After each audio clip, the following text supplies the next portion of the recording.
Mahirap po ang pagmamaneho ng mga motorista sa gitna ng magdamag na pagulan sa Quezon City at mula sa Araneta Avenue.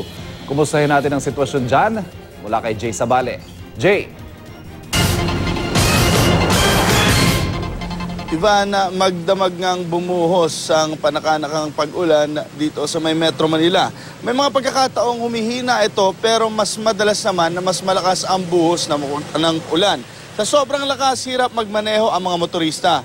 Karamihan nakaminor lang ang pagpapatakbo. Dito sa Barangay Tatalo na madalas binabaha, wala pa naman naiipong tubig sa kalsada bagamat hindi pa humihinto ang ulan. Kung makikita ninyo sa aking likuran, no? Tuloy-tuloy pa rin ang pag-uulan pero hindi naman na ganun kalakas ang pag-uulan at wala rin naman naiipon na tubig dito.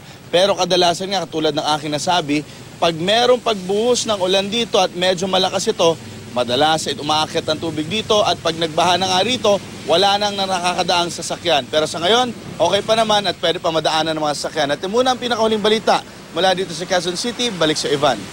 Jay Sabale, maraming salamat.